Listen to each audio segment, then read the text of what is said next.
दोस्तों, साल था 2000।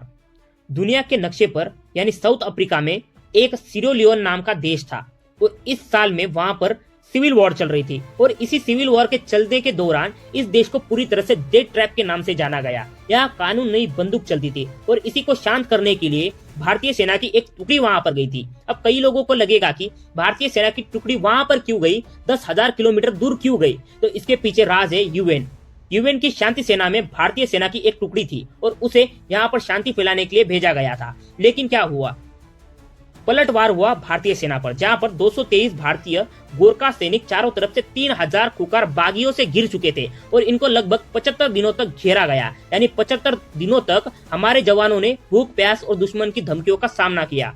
विद्रोहियों को लगा कि उन्होंने मछली फंसा ली है, लेकिन वो ये भूल गए थे कि यह भारतीय सेना है।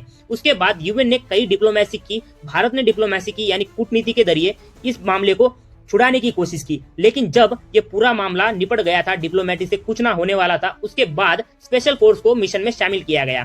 75 दिन के बाद स्पेशल फोर्स को गो कोड मिला, यानी 10,000 किलोमीटर दूर जाकर इस मिशन को पूरी तरह से पार पाड़ने का फैसला मिला। यानी द टू पैरा एसएफ तब इस देश में वहां पर पहुंची और दुश्मन को इन्होंने धूल चकाई। दुश्मन चालाक था, वो हमारी बातें सुन रहा था, लेकिन पैरा कमांडोज उनसे 2 कदम आगे थे। उन्होंने शुरू किया द लैंग्वेज स्लाइड, यानी इन दुश्मन को अगर हिंदी समझ में आती है तो फिर पैरा एसएफ ने फैसला लिया कि ये मलयालम में बात करेंगे, जिससे इन्हें प्लान के बारे में कुछ पता ही ना चले। और 15 जुलाई सुबह के 6 बजे भारी बारिश में अचानक पैरा एसएफ ने जंप लगाई और सीधा इनके कैंप पर वार करना शुरू कर दिया, इन्हें पूरी तरह से खत्म कर दिया।